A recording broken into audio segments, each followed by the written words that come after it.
Japan, but wherever I have lived over the past 88 years. So here we are. Welcome to you all.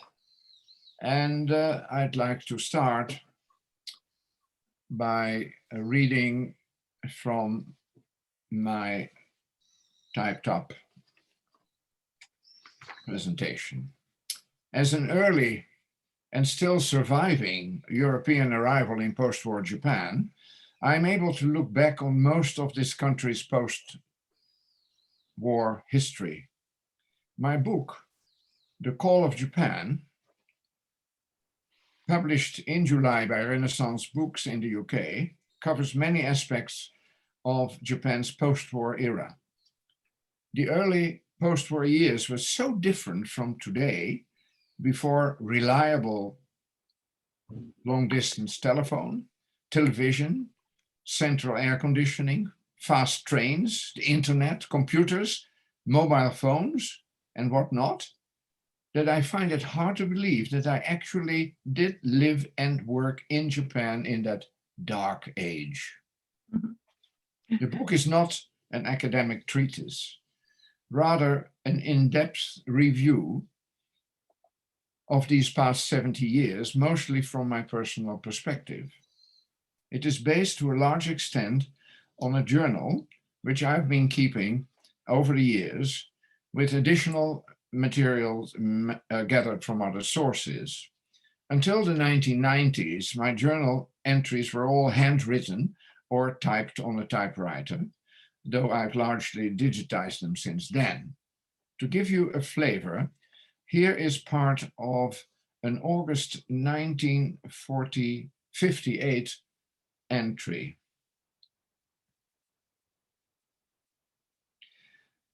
A midsummer day, pleasantly cooled by irregular, frequent gusts of wind. The rice on the fields behind my house is full grown, and its green lushness undulates without pause under the caresses of the southern breeze. Sitting in my rattan chair in the Japanese room, I see only the fields dotted with a few shacks and groups of trees, and lined at the far end by the rows of pine trees along the Mukogawa River. I can fancy myself in a quiet country town, far from the clamor of the modern city.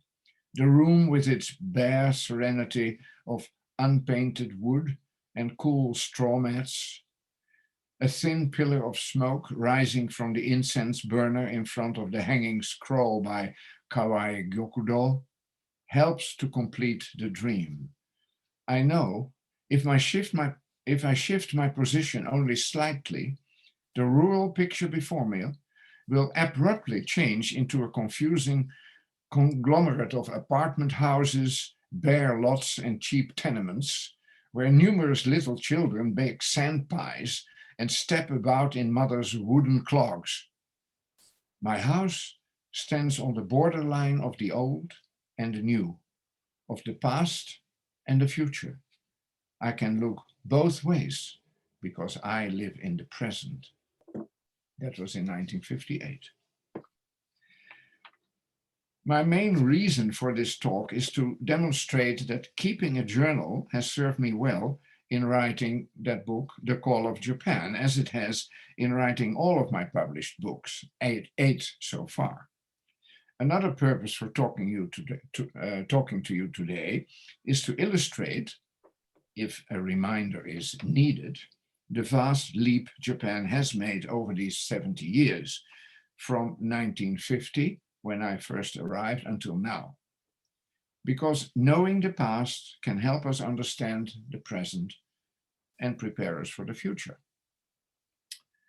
Well, here is another quote, this one from my 1964 journal, written right after the opening of the Tokyo Olympic Games.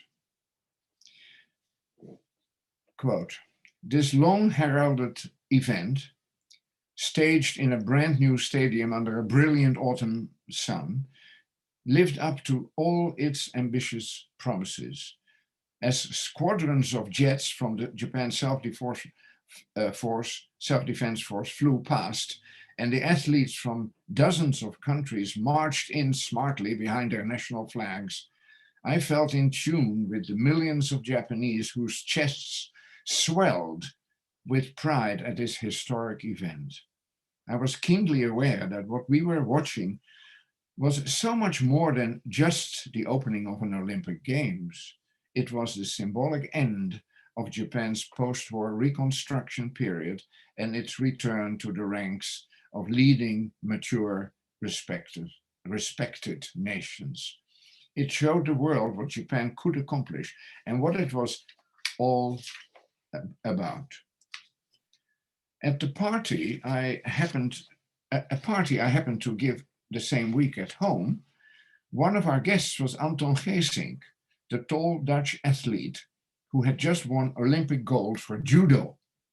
It was a stellar achievement that stunned the Japanese people, who had campaigned hard to get judo recognized as an Olympic sport, certain to make a clean sweep of the medals. Asked to what he attributed his victory, he took my hand and placed it over one of his kneecaps. Feel that? He asked. It's like a woman's, smaller than a man's. The same with my elbows. It means I can bend my legs and arms further back and more easily escape from a hold. Fascinating explanation. It was not only the games themselves that put Japan in its festive mood and high confidence, it was all the spanking new hotels and stores and museums, the subway extensions, the new network of roads on stilts crossing the city. Above all, it was the Shinkansen, the sleek new trains swishing passengers between Tokyo and Osaka via Nagoya and Kyoto at up to 250 kilometers an hour. At the invitation of a friend who worked for the Japan Railways, my wife and I had been on the inaugural run of the train a week before the start of regular service. It was a thrilling experience. He took us into the driver's cabin and pointed at the sturdy metal wire fences that lined the tracks. He said, they cover the entire distance to Osaka, over 500 kilometers, both sides, put up in a hurry after some animals strayed onto the tracks. Good against suicides too. End of the quote. I think these two examples support my point that a personal journal is a very helpful source for a memoir or autobiography and for nonfiction writing in general. In some ways, life in Japan today could be called even more advanced than in the West. Apart from the Shinkansen, think of the excellent infrastructure, medical care, garbage collecting systems, public safety standards, and the observance of sanitary rules, crucial in the present coronavirus pandemic. Taxis have automatic doors, controlled by the driver. Most homes enjoy air conditioning, at least in some of their rooms. Toilets are usually equipped with state-of-the-art electronic spraying and flushing tools. Yet, for all its strengths, it also has some weaknesses. Perhaps the most serious one is the virtual absence of natural resources like oil, natural gas, and essential minerals such as iron ore, nickel, copper, lead, zinc, precious metals, and rare earth elements. For all these, Japan is largely dependent on imports. Until the 2011 disastrous Fukushima reactor meltdown, about 1/3 of Japan's energy needs was served by nuclear reactors and the rest mostly by imported fossil fuels. Although none of Japan's other nuclear plants suffered any damage, they were all temporarily closed down, as this made Japan dependent on foreign suppliers for its energy needs, it is understandable that the government has restarted some reactors, 9 so far. Japan's heavy reliance on foreign suppliers of non-renewable natural resources severely limits their political and diplomatic freedom in international relations. On top of that, Japan's food self-sufficiency rate, based on caloric intake, has been around 40% over the years, making it also largely dependent on food imports to feed its population. All this may help explain Japan's generally neutral stand in world politics and their avoidance of criticizing or confronting any country that is a major supplier of any of these essential resources. It won't be necessary to comment in detail on Japan's relations with Korea and China, dating back to its occupation of parts of both countries and its ongoing dispute with China about the Senkaku Islands and other issues. You are all aware of that. Yet, despite its obvious weaknesses, there is also much that can be learned from Japan. One essential value that impressed me early is their belief in finding the middle ground. Instead of hard-headed refusal to compromise, a deep embedded need for harmony and civility inspires an instinctive search for an acceptable solution. Not that it's always the case, but it's far more widespread in Japan than in the West. Combined with a willingness to conform to the established norms of the community or the workplace one belongs to, it makes for a healthy living environment and therefore constitutes a positive force in one's daily life.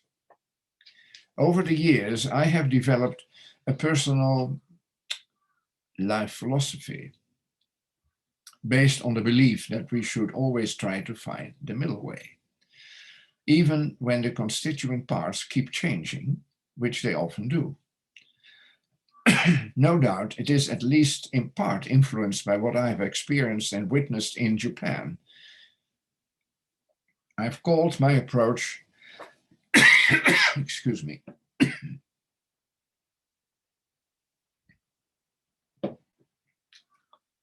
I've called my approach a moving equilibrium. And my book on that subject, explaining its fundamentals and how I have applied them in my life, is almost ready for publication. One of Japan's greatest strengths is its virtual absence of the kind of religion-based strife that has bedeviled much of the world's history. The main reason may be that, in Japanese eyes, belief is a personal matter, not in need of conversion or politicization. The two main traditional faiths, Shinto and Buddhism, have almost always coexisted peacefully, even though they have a different history and may disagree on some vital elements. It is perhaps correct to say that the vast majority of Japanese people find moments of inner peace at home or when visiting a shrine or a temple, when rational thoughts are temporarily replaced by meditation and self-reflection.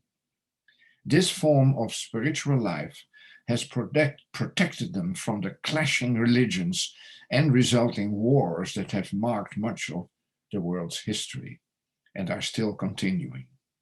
Roman Catholics versus Protestants, Jews versus Muslims and Christians, Sunni versus Shiite, you name it. The world is stained with the blood of rival religions trying to outdo and outlive each other. Now, some details about my background and early life. I was born in The Hague in February 1932. My father was a self-made businessman. My parents were divorced when I was 10, and my mother later remarried to a man who had lived in the Netherlands, East Indies, now Indonesia, for 20 years as an educator. Shortly after the end of the war, having survived the hardship of the hunger winter, the winter of starvation, we moved to Amsterdam. At high school, I wrote articles for and edited the school magazine, printed on a stencil machine. It was clear what I wanted in life: study language and literature, and after university, develop a career as a writer. It was an impossible dream. There was no money for a higher education, and my effort to obtain a scholarship failed. What's more, there was a fear that the Cold War would eventually turn hot, and my stepfather advised me to leave the Netherlands by finding a job with a bank with offices in Asia. Well, after graduating from high school, I was introduced to the Nationale Handelsbank in Amsterdam, the NHB for short. Together with 12 other young men, they took me on for their year-long internal staff training course at the Ginkel, a villa in the suburbs, a kind of private college. There we were given lectures in the morning and on-the-job training in the afternoons. We were also instructed in 4 different sports. Tennis, to learn how to give and take. Horse riding, symbolizing control of the staff that we would command in the future. Fencing, to deal with the competition. And swimming, well, to stay afloat under all circumstances. A year later, in July 1950, I boarded a passenger ship which took me to my first posting, Singapore. 4 months later, the Singapore branch manager told me that the bank's Kobe branch needed an extra employee and that I would be the one if I agreed. If not, he would pick someone else. I hesitated, having just found some roots in Singapore and knowing nothing about Japan. As I knew that he had lived in Japan before the war, I asked if he could tell me a little about the country. He agreed. From what he said, I only remember this. Quote, Japan's houses are drab, its cities ugly, and its men are always working. But there is a hidden beauty in the culture of Japan that has to be mined like gold, unquote. That did it. I accepted the transfer and soon started packing. Well, from Singapore, I flew to Tokyo via Hong Kong, my first flying experience. It was a bumpy flight in a propeller-driven DC-6. The flight path stayed clear of the Korean peninsula because of the war that had broken out there 6 months earlier.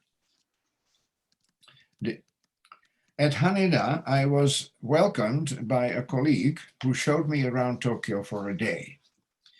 The city looked well swept and orderly. There were many empty lots and the streets were full of potholes from the bombings, but the rubble was cleared. There was little traffic, taxis and battered trucks and delivery vans mostly, many burning coal or wood for propulsion, black smoke trailing out of little chimneys projecting above the roofline.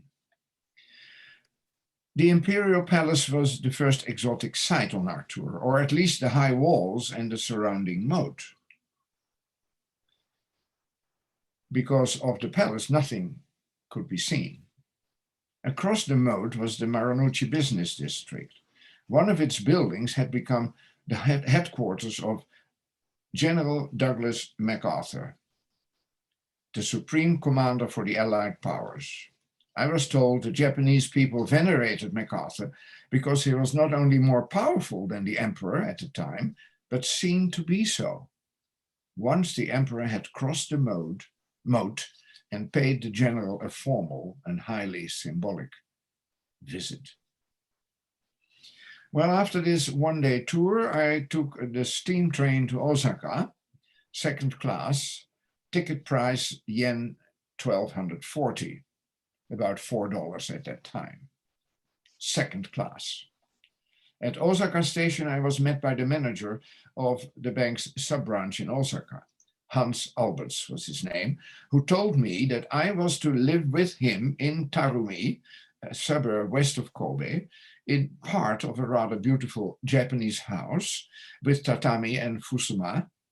I was assigned the smaller of the two bedrooms and given junior access to the common facilities. I was charged with the duty of lighting the single kerosene stove half an hour before breakfast so that the room would be comfortable by the time he entered. The bathroom featured a goemon buro, heated from below with wood by the landlady, who peeked through the small window from outside and asked repeatedly if the water was hot enough. Well, the following day, Alberts took me to the office where I was to work. It was located on the mezzanine floor of the Bank of Tokyo's Kobe branch. By the way, since 1982, the building is the Kobe City Museum. Here it is. When I arrived, there were 5 Dutch staff, branch manager Charles Brand, 4 other Dutchmen, and about 35 Japanese employees, all men. Although I had been told in Singapore that I was needed in Kobe, my arrival apparently came as a surprise, for they did not have a desk ready for me. The internal messenger boy was evicted from his minuscule working table, which then was placed at the end of the row of Dutch desks to serve as my workstation. Thus, I began my banking career in Japan. Before long, my bank moved to a proper office in town. By then, my work had become familiar to me. I soon learned that many of the Japanese employees were highly competent and experienced and were largely relied on by the Dutch staff members, who usually only stayed for a few years. But none of these Japanese employees was authorized to sign for the bank, not even the senior clerk, Mr. Waimatsu, who had been with the bank since long before the war and whose opinion was sought in every matter of importance. With his soroban, abacus, he checked every calculation already made on a calculator as evidenced by a printed slip, just to be sure, kakunin in Japanese. But only expat staff members with signing authority could sign the documents. When I arrived, there were no female employees, as women normally stayed home to take care of household duties and were not expected to work outside. By then, they were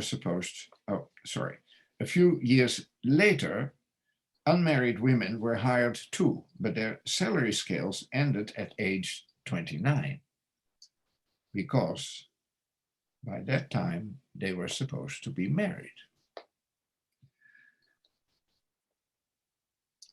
When I became Tokyo branch manager some years later, in 1961, when I was age 29, I ended that practice and also gave full signing powers to competent Japanese male employees. We made long days, including Saturday mornings, but on Saturday afternoons and Sundays, I walked the streets of Sanomiya and Motomachi in Kobe. There was much to admire. The orderly fruit and vegetable stands displaying their wares in well-polished, shiny pyramids, the strong smell of tea leaves being roasted in a storefront for all to see and savor, the huge lined-up vats of tsukemono, pickled vegetables, cured for months or years in sake dregs, price varying with age like wine, and of course, fresh fish, caught early that morning, which I enjoyed sampling. The most vivid remembered image of Kobe's streets in the early 1950s is of a very different kind, that of wide-robed, crippled war veterans begging for some money and respect. Some played an instrument, others brought wind-up gramophones from which emerged nostalgic military songs. The pedestrians scurried past, minding their own business, trying hard not to see them, some tossing a furtive coin into a collection box. It was the first winter trip I made was together with another colleague who drove us all the way to Mount Hiei, not far from Kyoto. It was an unforgettable experience. The annual weekend trips to some hot spring resort with the whole staff of my bank branch were always very enjoyable affairs. After daytime sightseeing, we all joined for the evening dinner in the ryokan where we were staying for the night. There we relaxed with lots of drinking and games and laughter. Let me tell you now a little bit about the nature of my bank's business and the general situation in Japan during the 1950s. Besides my bank, there were 13 other foreign banks. They all had pre-war branches in Japan and were allowed to reopen after the war. But no new foreign banks were given licenses until the mid-1970s. During the almost 8 years of the occupation, which ended in April 1952, Japanese commercial banks were required to use resident foreign banks for all their international transactions. Even after those restrictions were lifted, Japanese banks often preferred to work through resident foreign banks like ours, as we paid them promptly for export bills presented and provided up to 180 days after import financing. This was crucial at a time of great shortage of funds. In that and other ways, a small number of foreign banks like the NHB contributed greatly to Japan's post-war recovery. When I arrived in 1950, Japanese exports were heavily concentrated on Chinaware and textiles and toys and cigarette lighters and other low-tech merchandise. Over time, they shifted to more advanced products such as electric fans and radios and pocket calculators, and eventually heavier industrial goods such as steel, ships, automobiles, and electronic equipment. During the 1950s, Osaka fast rose in importance, as many of Japan's major trading companies were headquartered there. For this reason, my bank had established a tiny sub-branch located in a corner of the banking hall of a major branch of the Bank of Osaka, formerly the Sumitomo Bank. Believe it or not, these two tiny rooms used to be toilets, men's and ladies. The chest-high gray granite cladding and separate doors proved it. Perhaps a typical example of Dutch frugality. This minuscule Osaka sub-branch, did not have its own banking license and therefore could not act as a receptacle, could only act as a receptacle for the Kobe office. But it soon became the main source of interbank business for Kobe. The volume of export bills and import letters of credit reaching this humble little outpost was absolutely staggering. Judging by our frantic activity alone, Japan was definitely on the way up. In 1954, I was transferred to the Tokyo branch office, which was actually the headquarters for Japan, located in a pre-war brick building in the Marunouchi district that had survived both the 1923 earthquake and the war. The Kobe staff commiserated with me over my transfer. I was told it would be more difficult to make friends in Tokyo because the Kantomon were cold. Once I had settled down, the nature of the Kantomon soon began to look to me more like sophistication and an interest in all things Western. But even some of Tokyo's citizens clearly found it difficult to adjust to these changing mores.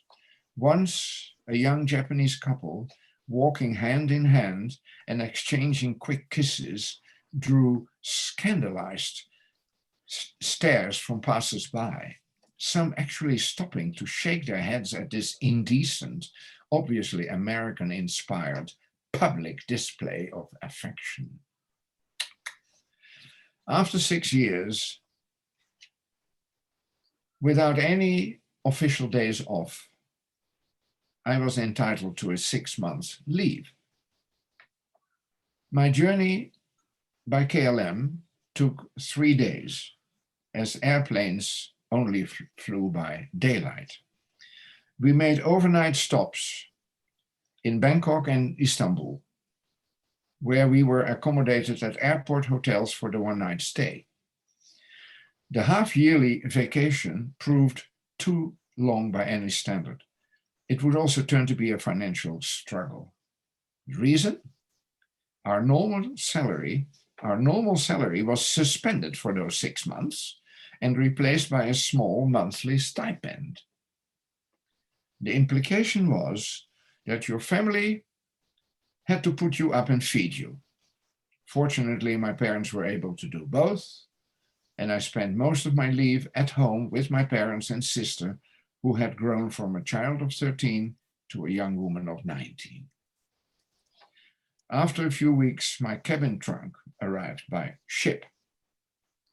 It contained a selection of Japanese foodstuffs and sake in tins and packages, plus a large bag of Japanese rice, all unobtainable in Holland.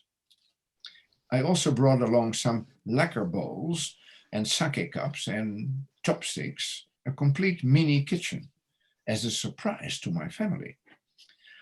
The custom officer looked skeptical. "How long have you been away?" he asked. "Oh, 6 years. "Ah, yes, but conditions have improved quite a bit since you left," he said with a smile. "It wasn't really necessary to bring your own food with you," he said. He charged some duty on the lacquer bowls and waved the rest through. To my immense relief, after the half-year stay with my parents, I was reassigned to Japan, this time as sub-manager for the Osaka branch, deputy to the new branch manager. As business had shifted more and more to Osaka, our office there was now the main branch in the Kansai, with Kobe a sub-branch.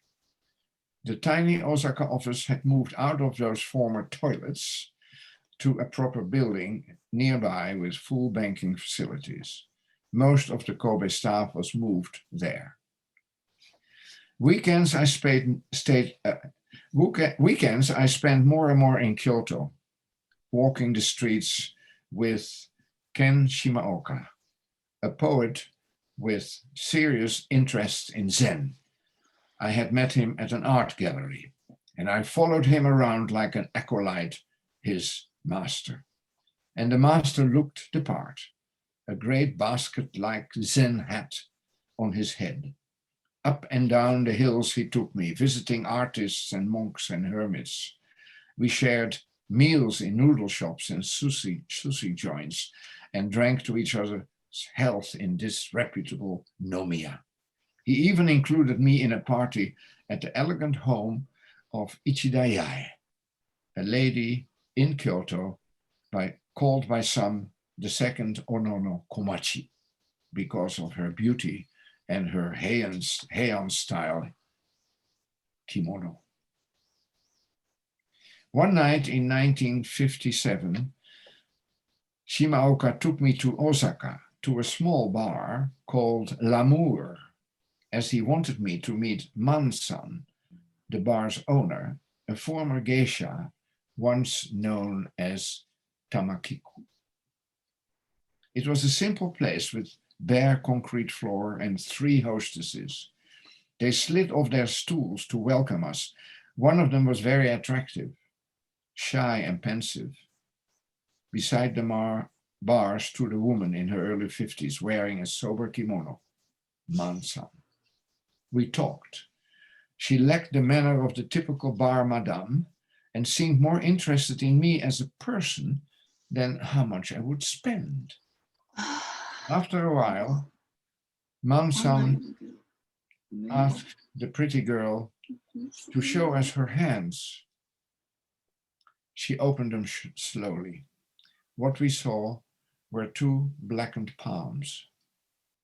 She was a Hiroshima survivor, her hands being the only part of her body that was exposed to that fatal flash. This done, she visibly relaxed. We could not stay long, but I promised to return, which I did. But although Man-san was always very kind, the place depressed me, and when the Hiroshima girl left, I stopped going. I continued spending my weekends in Kyoto. The impression Kyoto made on my young mind and heart was indelible. One day I composed this letter to Kyoto. It was translated by my friend Shimaoka and published in a Japanese magazine as Kyoto-sama. 12 years later, it was republished as the lead article for the inaugural issue of Koto, an illustrated quarterly about the old capital, Kyoto. I went to see how Man-san was doing in her teppanyaki restaurant in Kyoto, which Shimaoka had told me she had opened to replace her money-losing Osaka bar. She welcomed me warmly and asked when I planned to return to Holland to get married. I replied that I'd rather find a wife in Japan. She seemed surprised and promised to keep an eye out for me. Well, before long, Man-san introduced me in Kyoto to a young lady from Nagoya, Yoshida Toyoko, who was about to graduate from university with a degree in Japanese literature. I'll spare you the details, enough to say that we clicked from the word go. As Toyoko would like to see how I lived, I took her to my house in Nishinomiya City, an hour and a half by train. At some point, the train banked through a curve, and Toyoko grabbed my arm for support. I flexed my banker's biceps in acknowledgement. That did it. 4 months later, we got married. We had a happy life together, with so many remarkable experiences in Japan and several other countries. I left banking in 1974 to devote myself to writing in a house we bought in England. A year later, we visited Japan, where the mood was gloomy, as the economy was in recession. On the way back to Haneda, I wrote this in my journal, quote, The gods have left the rooftops. The little Shinto shrines once found on every small building are gone. Who protects the people in them now? Insurance companies? 150 million people have used the monorail to Haneda in the 10 years since it opened in 1964.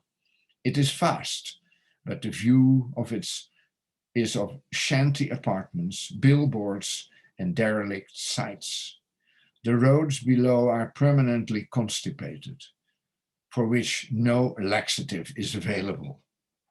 Further on is the harbor, with its oil storage tanks, warehouses, rusty barges, and a hideous building in the shape of an ocean liner. Ugliness reigns. Nature here is now painfully confined to a tiny square with traditional garden and pond, hemmed in on all sides by the rubble and small, low happiness flats. This is the future come to life, but without the redeeming qualities of good design and planned greenery. It is sheer urban blight. No one apologizes. This is the new normal in present Japan. That was in 1975. Things have changed since then. Meanwhile, in 1976, I had to return to banking as my writing had not produced any income. From then on, we lived in several other countries until I quit banking for good in 1988. In 2003, we made the leap back to Japan, and that's where I have lived ever since. Sadly, Toyoko passed away in 2007, but my life with her and my long affair with Japan has inspired my writing, resulting in 8 books so far, some also published in Japanese in Hiromi Mizoguchi's excellent translation. And since 2014, the Japanese literary magazine Atlas has published every essay and short story I have submitted, also in Hiromi's translation. No country is perfect, and Japan certainly has its own share of faults and shortcomings. But rather than picking on those, my focus has been predominantly on its positives, as I've tried to answer the call of Japan. Thank you. And thank you, Hans, for sharing your stories and your reflections. So we have some time for questions. This is the last presentation in this room for today. So after this, everyone is free to go to happy hour. So we can answer as many questions as time allows.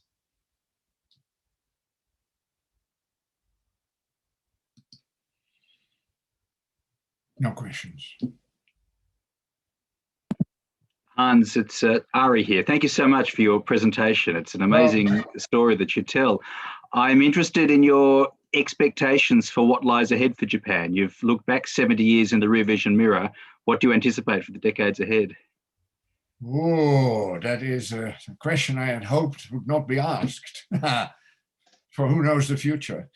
Well, in many ways, Japan is on safe ground. If you look at how they treated the current corona pandemic, it is by far in the world the country with the lowest number of infections. I have noticed a number of graphics that appeared online here and there. Japan is always the very lowest. So in that sense, certainly they know how to handle a pandemic or any kind of urgent situation. I don't know whether it appears that also applies to other certain sudden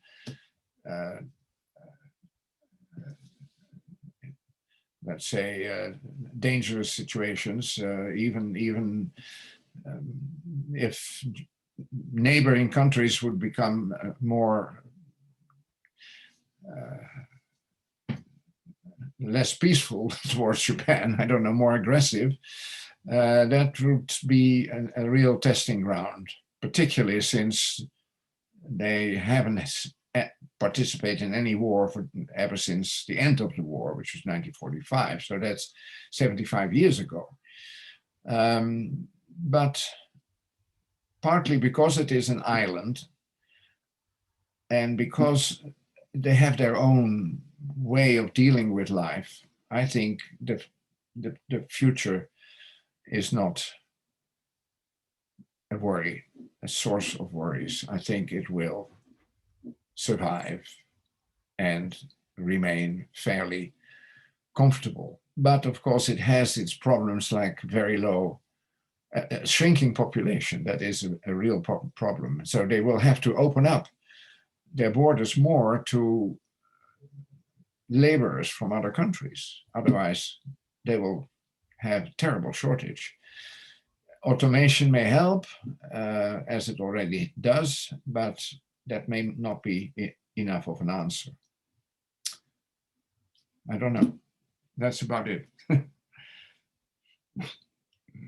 Yes, Patrick, I see your hand up.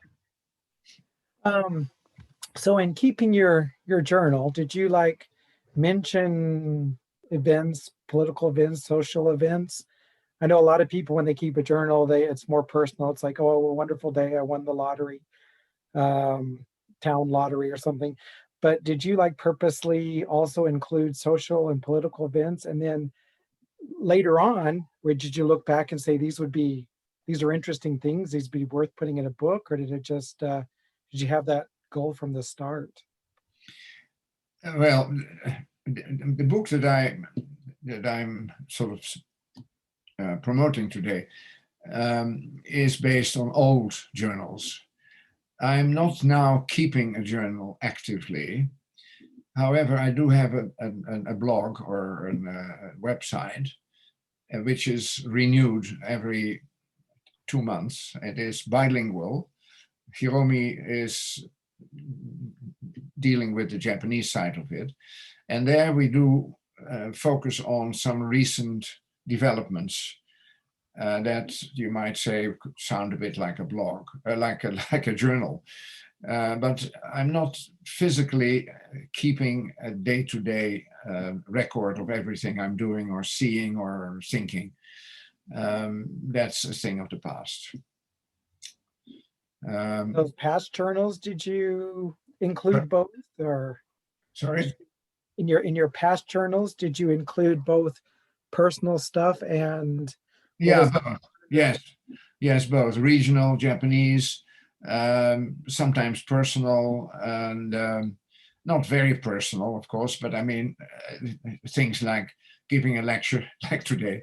I mentioned that in the blog, and also sometimes make available some written stuff that they can see when they click on certain windows.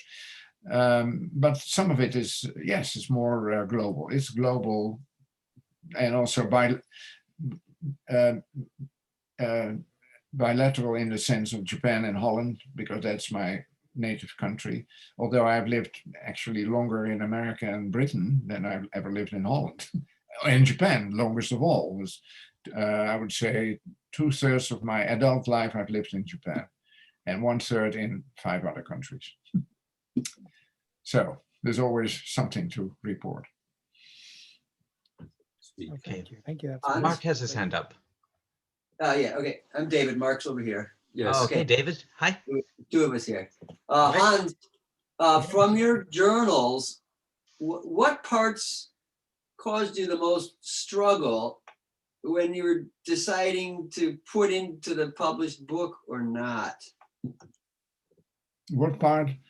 Oh, well, the most difficult part was to select those parts of my journals that would be of interest to a general reader.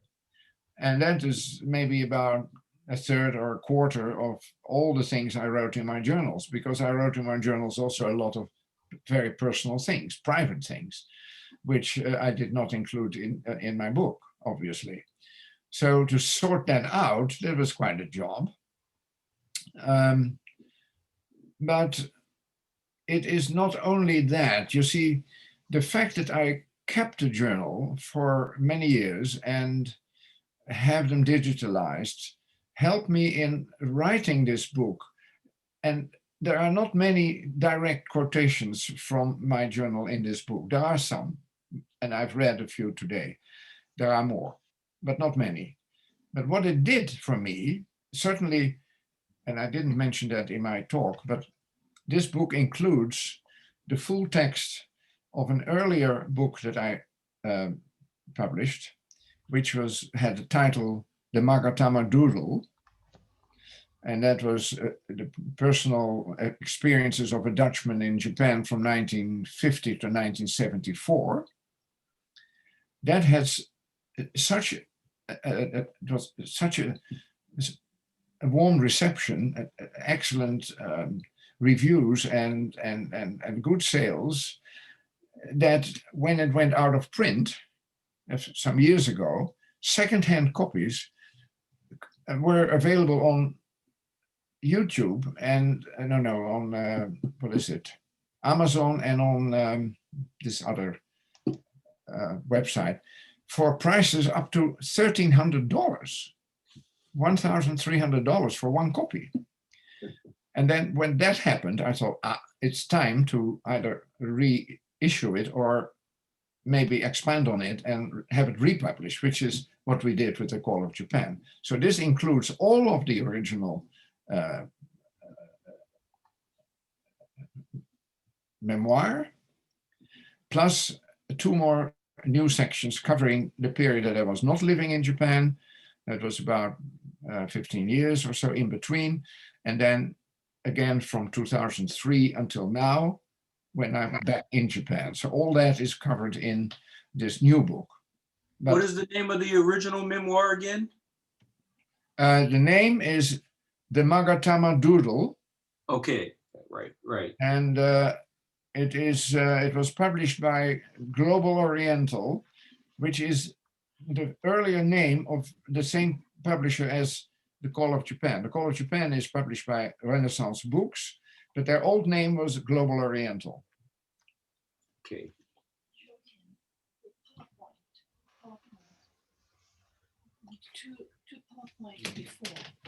Oh, I see. Oh, yeah. That's true. Okay, right. Uh-oh. No.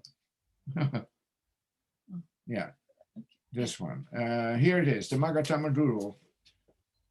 One Man's Affair with Japan, 1950 to 2014, it says here, but actually it only covers it up to when I left, which was 1974, and then a small chapter at the end.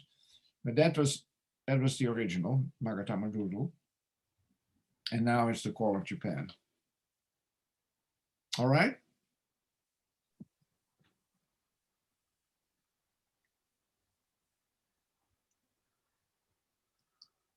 Any further questions? Yes, I'm back now. Okay. I see we have Hiromi-san on the line there. Hiromi-san, can we ask you about the experience of translating the works into Japanese? Hello. Yeah, you just call me Hiromi. Hiromi? Fine, because we are democratic and Japan Writers Conference. Translation.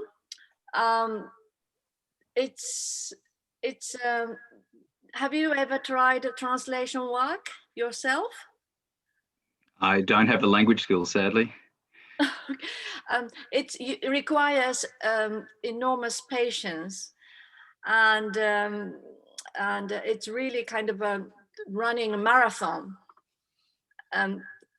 particularly when you deal with the big books and also covers like Hans's books dealing with Japan, which is in a way, my culture. And so to avoid any mistakes, that's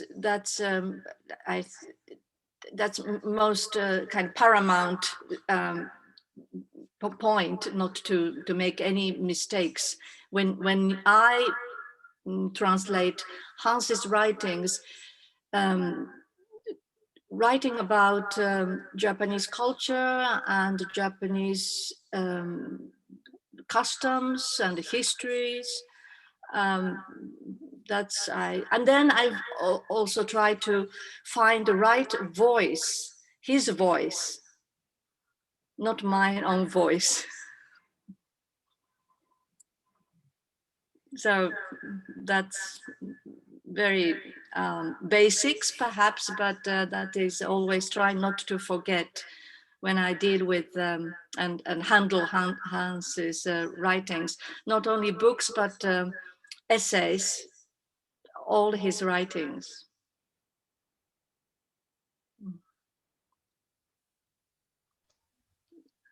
Thank you. Any further questions? She translated.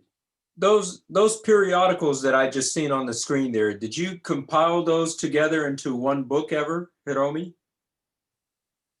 The English versions. Oh, the Japanese ones. Yeah, these. Have you compiled these together into a book for the Japanese market? I'm thinking about that, and also the publisher of this magazine. Yes.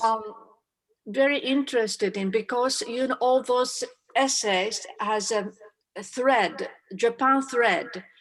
The protagonists and the locations, the period of those narratives are quite different. However, one thread which put together is Japan. Yes. And so I think there is a possibility for the Japanese publication. Understood. Thank you. Thank you. Yeah, and perhaps can I be heard? Can you hear me? No? Oh. Yes. Hello? Hello. Yeah? Yeah, Yes, we can hear you. You're fine. Oh, I see. Yes. Yeah, I just want to add that I'm also considering to combine all my essays. Yes. Not on. Yeah, you hear me? Will you combine all of these into an English compilation as well? Yes, yes, and not Yes. only these, but I have many more. I have about 30. In fact, I'm very close to getting to the end of that, and then have to find a publisher. So there are various categories in these essays that I've written. I have about 30 in all, and I would say maybe up to half of them have some connection with Japan. So I think either way, it might be very good idea to try and get them published as a collection in Japanese and in English.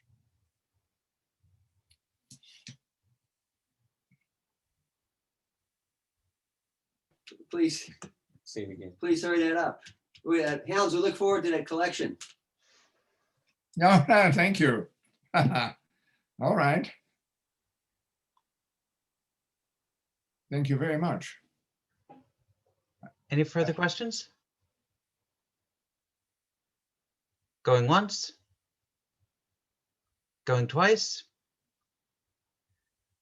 All right, then please join me in saying a very warm thanks to Hans Brinckmann. Thank you very much. And Hiromi. Thank you. Thank For you. sharing the story of your fascinating life journey.